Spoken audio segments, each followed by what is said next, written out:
আসসালামু আলাইকুম রহমতুল্লাহি ওয়া বারাকাতুহু। সম্মানিত দিনী ভাই, আজকে হচ্ছে 25শে ডিসেম্বর এবং এই দিনটিকে আমাদের অনেক মুসলিম ভাই ও বোনেরা উৎসব হিসেবে পালন করে থাকে।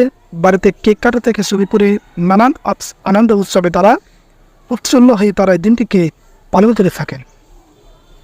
ওই সমস্ত ভাইদেরকে আমি বলতে চাই যে ভাই, আপনি মুসলিম হওয়ার পরেও আপনি কি আল্লাহ রাব্বুল আলামিনকে গালি দিচ্ছেন, যিনি আপনার সৃষ্টিকর্তা?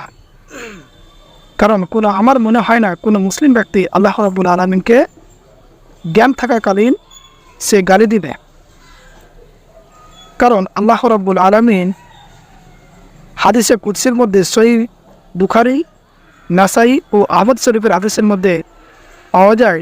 হাদিসে কুদসিতে আল্লাহ রাব্বুল আলামিন বলেছেন যে আমাকে গালি দেওয়ার অর্থ হচ্ছে এই যে আমি আল্লাহ সন্তান গ্রহণ করেছি, অথচ আমি আল্লাহ এক ও দ্বিতীয়, আমি কারো মুখাপেক্ষী নাই, সকলেই আমার মুখাপেক্ষী এবং আমার সমতুল্য কেউ নেই।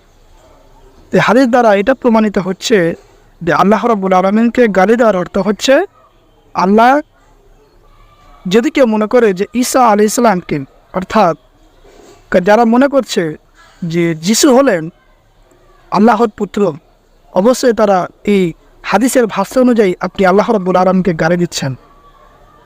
একটু ভেবে দেখুন, আপনার খালিক, আপনার সৃষ্টিকর্তা, যিনি আপনাকে তৈরি করেছেন, যার হাতে পৃথিবীর যাবতীয় সমস্ত ক্ষমতা, আপনি কি চাইলে তাকে গালি দিতে পারেন? শুধু তাই নয়, এ ব্যাপারে আল্লাহ রাব্বুল আলামিন সূরা ইখলাসের মধ্যে বলেছেন যে আল্লাহ এক ও দ্বিতীয়, আল্লাহ ছাড়া দ্বিতীয় কোনো ইলাহা নেই এবং তিনি কারো মুখাপেক্ষী নয়, বরং সকলেই তার মুখাপেক্ষী এবং তার সমতুল্য কেউ নেই।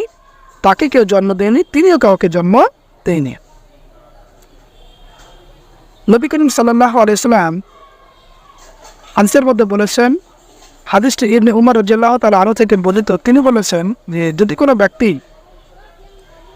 মুসলমান হওয়ার পরেও যদি সে ব্যক্তি বিজাতি সদৃশ, অর্থাৎ অন্য সম্প্রদায়ের আচার অনুষ্ঠানকে আপন করে সে নিজে উদযাপন করে, নবী করিম সাল্লাল্লাহু আলাইহি ওয়াসাল্লাম বলেছেন ওই ব্যক্তি কিয়ামতের দিন তার সঙ্গে তার হাসর হবে। সম্মানিত দিনী ভাই, এই শুধু তাই নয়, আমাদের এই বর্তমান মসজিদুল হারামের যিনি মসজিদুল হারামের ইমাম আব্দুর রহমান আল সুদাইস, তিনিও বলেছেন যে এই 25শে ডিসেম্বর একটি জঘন্যতম একটি বিদআত। কারণ ইবনে তাইমিয়া রাহিমাহুল্লাহ তিনি তার সিরাতুল মুস্তাকিম নামক গ্রন্থে এই কথাটি উল্লেখ করেছেন।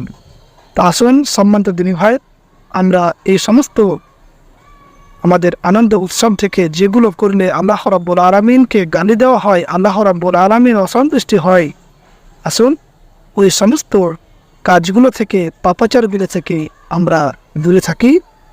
আসসালামু আলাইকুম ওয়া রাহমাতুল্লাহি ওয়া বারাকাতুহু।